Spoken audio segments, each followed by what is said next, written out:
बिस्मिल्लाहिर्रहमानिर्रहीम। अस्सलाम वालेकुम नाज़रीन, एक इंतहाई अफसोसनाक खबर शामिल कर रहे हैं गोजरा से, जहां पर मोटरवे M4 के नज़दीक कार और ट्रॉलर के दरमियान खौफनाक तसादम के नतीजे में 5 अफराद जाँ बहक जबकि एक 8 साला बच्चा शदीद ज़ख्मी हो गया।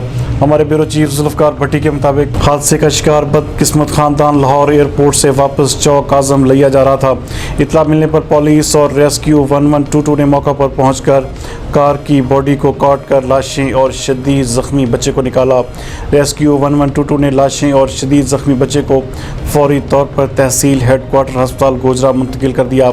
मरने वालों में 40 साला ज़ैनब बीबी, 65 साला ईसा खान, 35 साला इमरान, 50 साला यकूब और 25 साला इरफान शामिल हैं, जबकि 8 साला बच्चे को तशवीशनाक हालत में फैसलाबाद के एलाइड अस्पताल रेफर कर दिया गया है। पुलिस के मुताबिक हादसे का शिकार होने वाले तमाम अफराद का ताल्लुक एक ही खानदान से है, जबकि इस अफसोसनाक हादसे में जहाँ बक होने वाले तमाम अफराद की नमाज जनाजा भी अदा कर दी गई है।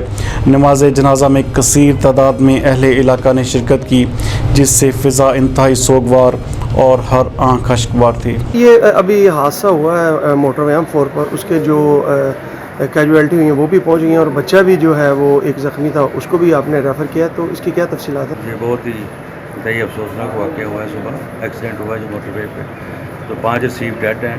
एक क्रिटिकल कंडीशन में बच्चा जो था वो एलाइड हॉस्पिटल हमने रेफर कर दिया है। तो अभी इसकी मैं अरेंजमेंट कर रहा हूँ। इंशाल्लाह इनको एम्बुलेंस और PL मैं खुद प्रोवाइड करूँगा और इनको चौक आज़म लिया जल्द अज जल्द पहुँचाऊँगा।